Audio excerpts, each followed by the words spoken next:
You are now listening to the smooth, mellifluous sounds of Red's Room Podcast. Enjoy.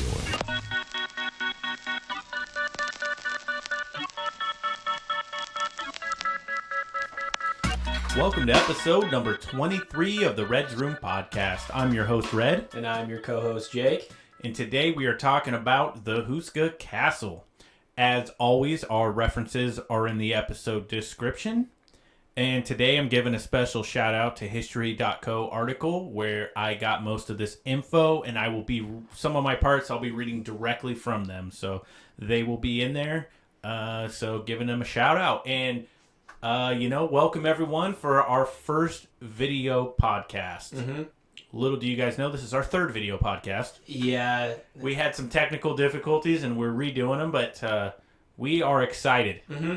This is the setup, y'all. If y'all have been watching YouTube, you're probably underwhelmed with how we look, but this is us. What do you mean?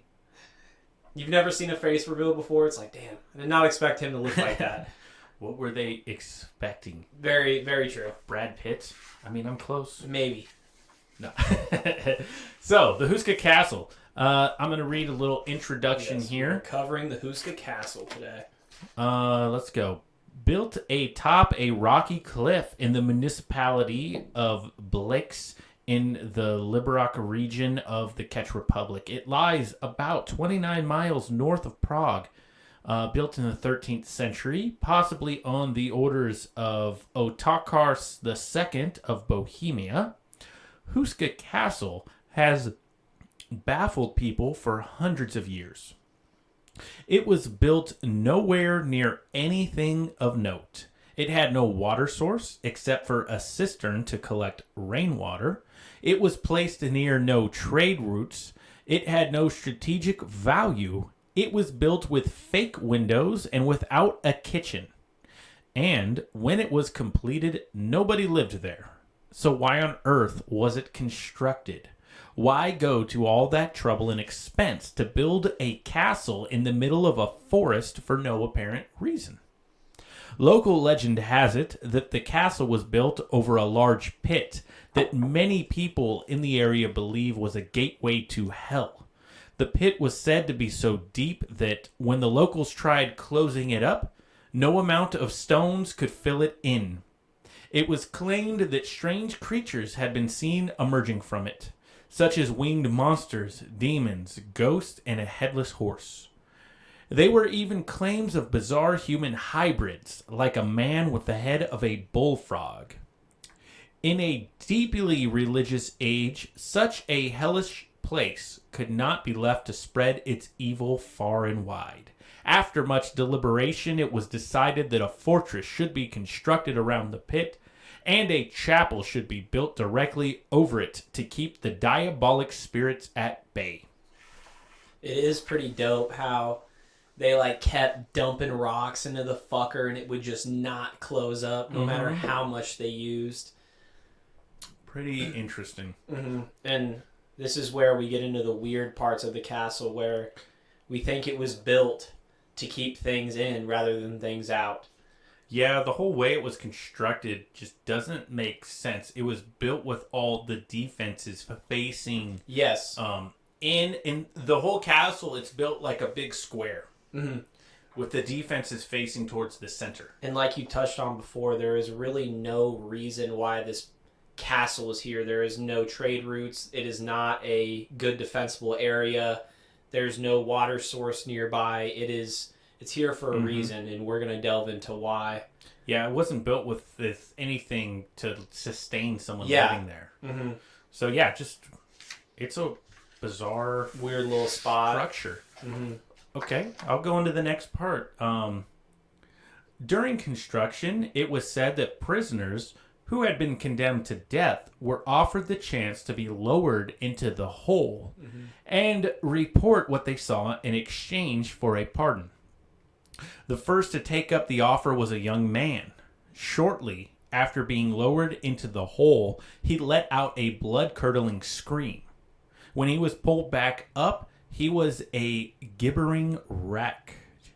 And to everyone's horror and amazement, he aged 30 years. He died 2 days later. Not many prisoners chose to follow him, preferring death to being lowered into this supposed gateway to hell. The castle was completed in 1278. Its chapel was dedicated to the archangel Michael, who, according to scripture, is the angel who raised an army against the forces of Lucifer when he rebelled against God. On the chapel's walls were painted religious frescoes depicting Michael fighting a dragon and weighing the souls of the dead on the day of judgment. There was also a painting of a female centaur wielding a bow in her left hand. It is highly unusual for a pagan symbol to be found in a Christian chapel, especially a left-handed one, as left-handedness was seen as a mark of the devil in the Middle Ages. Some say that the ghost of a monk clad in black also guards the entrance to the pit.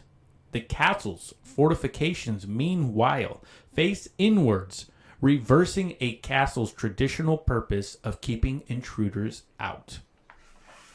Yeah, one thing that definitely was weird to me is like the pagan kind of artwork with the left-handed woman's centaur aiming a bow, the signs of her being affiliated with the devil. But there's a lot of weird shit going on in there. Yeah, you saw some of that in the documentary you were Yeah, a looking little at, right? Discovery video I watched. Dead birds are commonly found lying in the castle's courtyard. Locals claim the dark energy coming from the pit kills them as they fly over. Obviously, take that with a grain of salt, but I think it's a cool little detail to throw in. No doubt. There is also a lot of religious iconography in there, like we said with the murals. There is definitely, not going to say for sure satanic, like, sculptures in there, but there is like a horned beast I saw. There's like weird stuff, some Christian, some not. And yeah, it's weird how pagan they are.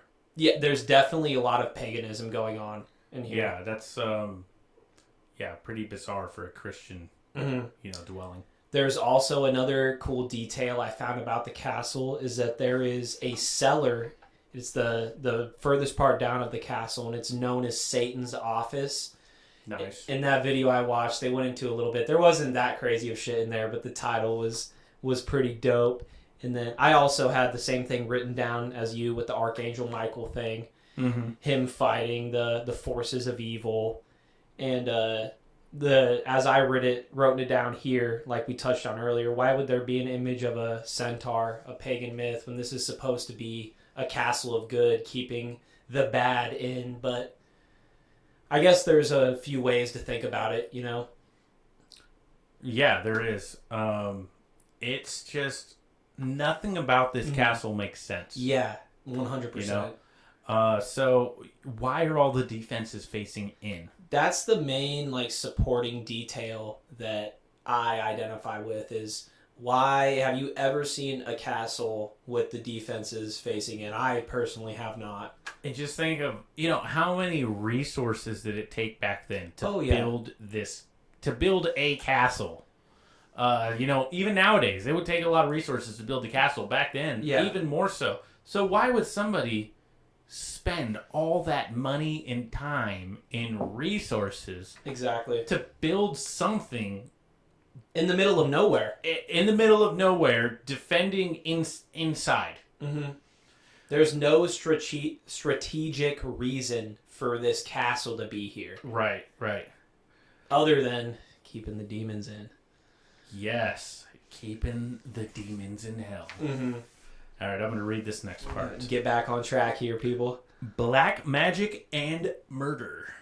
As the centuries passed, the castle was occupied by several noble families. According to another local legend, a Swedish practitioner of black magic named Oronto lived in the castle in the 17th century. He is said to have carried out diabolical experiments while trying to discover the secret of eternal life. When locals got wind of what he was up to, legend has it, 2 hunters broke out into the castle and murdered Oronto in his laboratory. After that, the castle lay abandoned and fell into disrepair until it was renovated in 1823. Then, in 1924, Houska was purchased by Josef Samanek, the president of Skoda. It is owned by his descendants to this day. In the 1940s, the fortress was occupied by an invading army that only enhanced the castle's malevolent reputation. So it seems like we got the castle changing hands here, and we got some alchemy kind of vibes going on here. Yeah, I definitely thought about that with Oronto. Yeah. Using black magic and a lab. Something. Are they cooking meth down there, or are they doing some like Heisenberg? Yeah. No, but he was trying to discover the secret of eternal life. So that sounds to me a lot like he was trying to make a philosopher's stone. You definitely have to make that connection there. Yeah, I'm speculating, but It's definitely speculation, but it's like, at least people that think like us, you gotta go there. Like, you gotta go to the Philosopher's Stone, man. if he's interested in black magic and science back then, he's definitely familiar with alchemy. Gotta be. Yeah, In this time period, definitely. Yeah, and definitely sounds a lot like Frankenstein to me. Yeah, Frankenstein vibes. Frankenstein in the laboratory with, and then they send some hunters to kill him. Like Van Helsing goes in and kills him. It just sounds, I wouldn't be surprised if he got some of the inspiration from this story. Yeah, and another thing I want to add in, if y'all haven't listened to some of our previous episodes that touch on alchemy, like, there might be some things up in the air with alchemy, like there's some weird stuff going on, but it essentially was the precursor to chemistry, so there's like definitely some weird and wild stuff going on here that people have learned things from.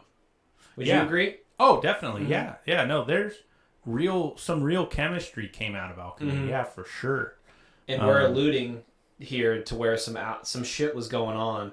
It was just a little more of it was before science is now, so it was science-y with more, occult, fantastical, fucking, mythological things kind of mixed into it before it became, as science is now. Yeah, definitely. Humble beginnings.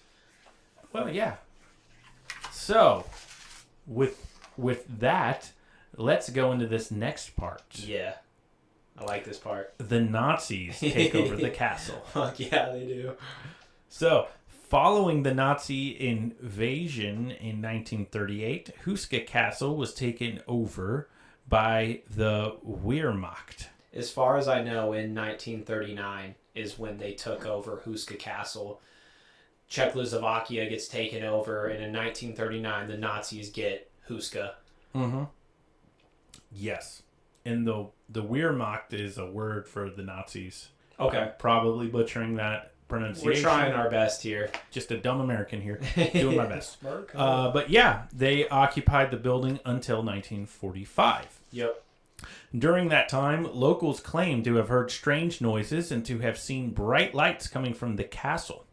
This led people to believe that the Nazis were conducting sinister experiments in there. Mm-hmm. Possibly even trying to open the gateway to hell under the chapel and harness its evil power to defeat the Allies. It is unclear exactly what the Nazis got up to in the Houska Castle, as all records of their activities there have either been lost or destroyed.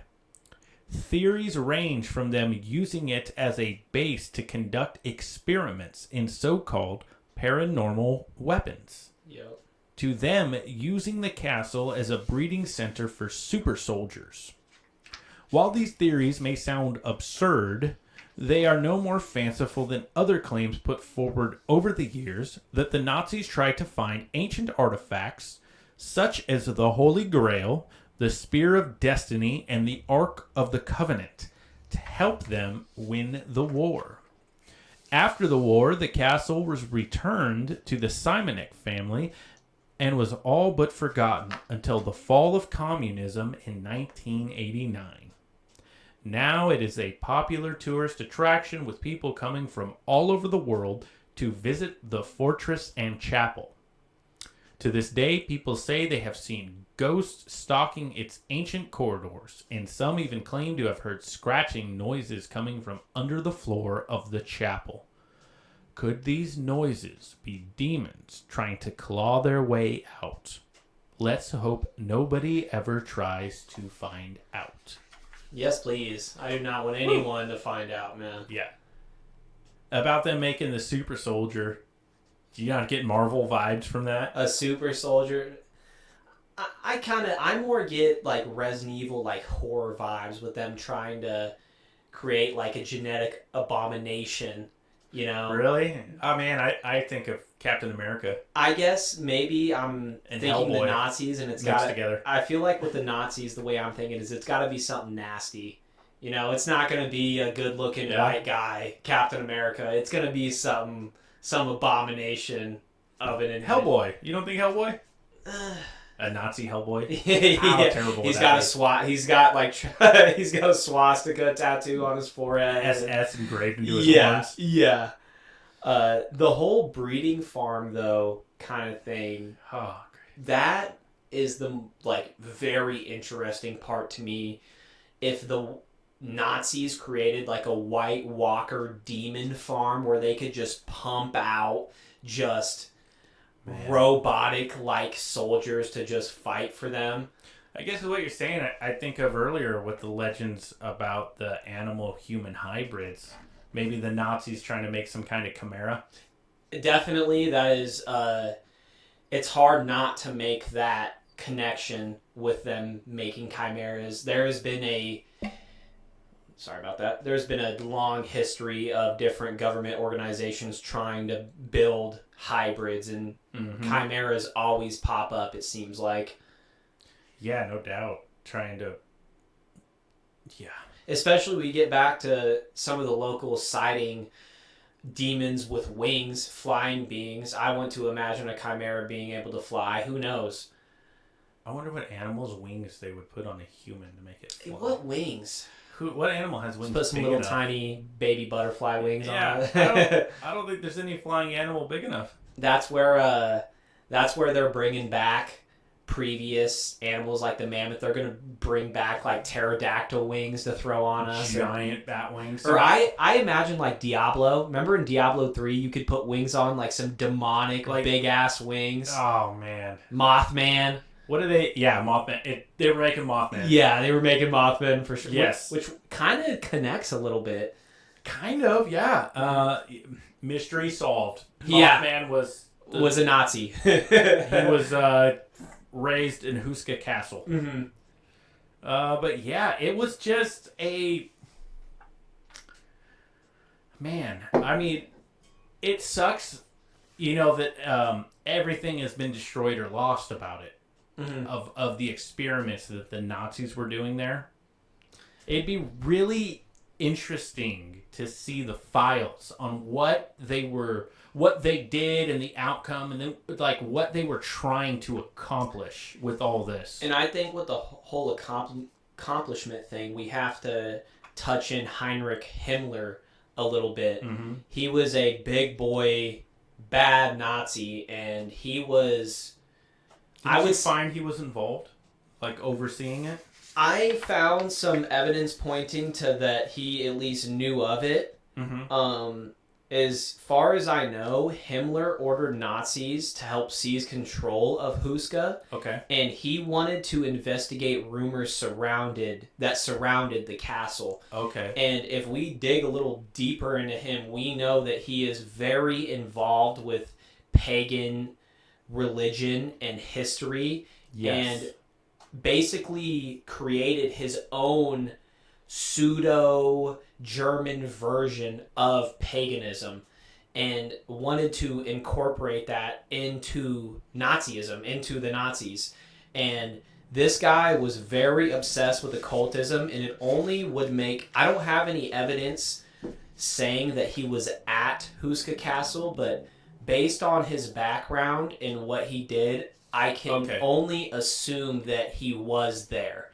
But that's just my little theory. I gotcha. Maybe there is an article out there saying that he was there. If you want to put that in the comments or something, feel free. I would love to see that. I thought you found something that he did oversee it. As far as I know, the quote I have here from this article is that he wanted to investigate the rumors that surrounded there, and that he wanted to investigate. He did kind of push to seize control of Houska. Okay, yeah, so he was aware of it. And... Yeah, but I don't have any evidence that he was there. Okay, yeah. I would assume he was, but I can't verify he may or may not have been there, but he knew of it.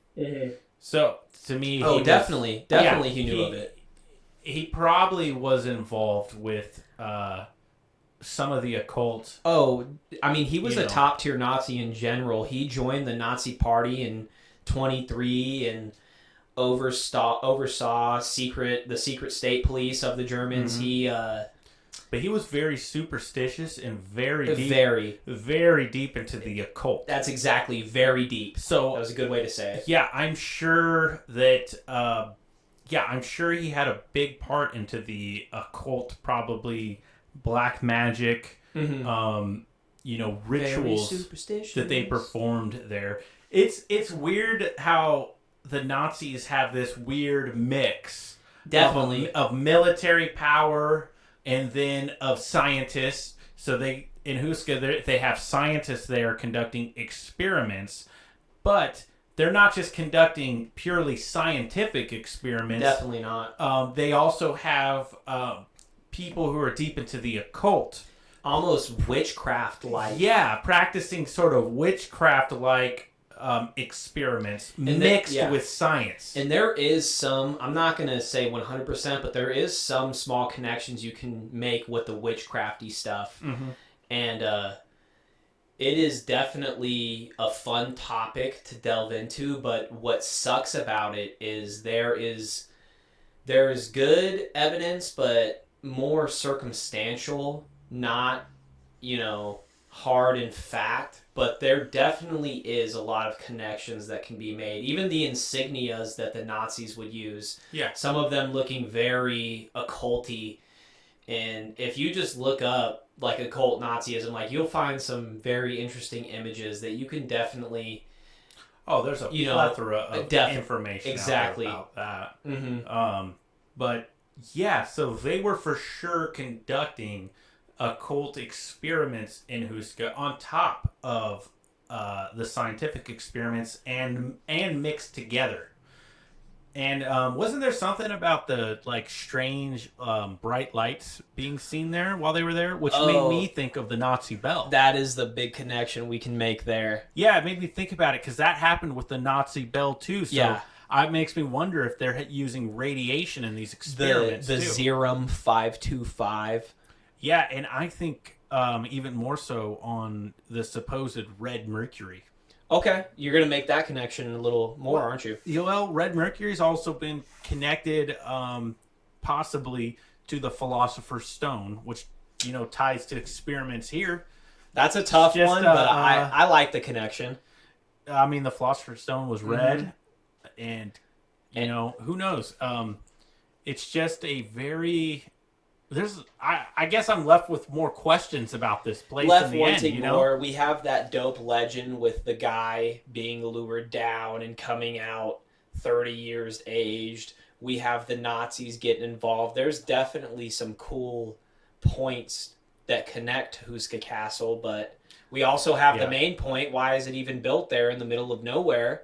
It's hard to say. Man, I feel like there's some second-generation scientist from, his dad was there. Their He's dad a scientist let him now. know that he has a journal. Where's the Admiral Byrd journal here? He's in here? a smaller castle in the middle of, Germany somewhere. Yeah. Still carrying on the experiments, just waiting for Indiana Jones to bust in and steal it and shut him down. Yeah, waiting for his moment. I don't know. But it's there's a lot to this story, and it's just... It's a cool one. It's a cool one, and it's a true story. Definitely there is truth here, but... whether or not it's a gateway to hell. To what extent, yes. To what extent is the truth go on here? It sucks that it was so long ago in the 1200s. I would love to see an interview of a person telling their story of this demon-like creature that came out, but we'll never know. We will never know. Yeah, and I'd love to see the interview with the prisoner lowered in there who Yes. aged to 30 years Yeah. and died 2 days later. I mean, he got out of prison, but I mean, and as far as I know too, the 2 days later, they stuck that fucker right in an insane asylum and then died 2 days later. Like, he was definitely fucked up after that. Yeah. What did he see, man? Yeah, what did he encounter down How there? did he age? And obviously this is of many hundreds of years ago. Like, how or what are we supposed to take for truth and for not? But the story itself is fucking cool, man. Like, Yeah, no doubt. I would definitely, I gotta throw it in, a little video game reference. Like, this is the plot to Almost Doom with the main villain, her wanting to opening up a portal to hell. And if we want to take this story for truth, there was a pit, not necessarily that looked like a portal, but it was a pit supposedly to Right? a kind of hell. I like how you think of that. I think of like Morpheus traveling to hell to save his lover. Yeah. Or I also think of Dante's Inferno, which is a similar story. I don't know a lot about that, but I've heard that reference before. It's kind of a reimagining of the same story. He travels Really? to hell to get back his lover that died. okay. That would Yeah. this This had to be where they went. It's the only pit I was know of just that gonna goes say right the to hell. Houska Castle is the final mission for your journey. Yeah. Like, this is where you go, shit's fucked. You got to go down here to get your answers. But I'm Yeah, about that- tapped out here, Red. You got anything else to add here? No, I'm good. That's all I got on the Houska Castle. So hope you guys enjoyed it. I hope you enjoyed our first video. We're trying to get better at doing this. I hope you all enjoyed it. So please, contribute. We want to start a GoFundMe to get Jake a proper suit. And so, I guess one more dumb thing to add on. Like, I would love to go to the Houska Castle because you can go there. Oh yeah, same. Yeah, 100%. That would be cool one day to visit it, take some pictures. We got two on our bucket list. We want to go to the Mothman Festival, and now we want to go to the Houska Castle. Right. Well, that makes 3 because I do want to see the pyramids of Giza and well, the Sphinx, That's just which I feel like that we could tie that into the podcast too. yeah. So yeah. there's 3. So yeah, thanks for listening. Until next time, I'm Red. I'm you, Jake.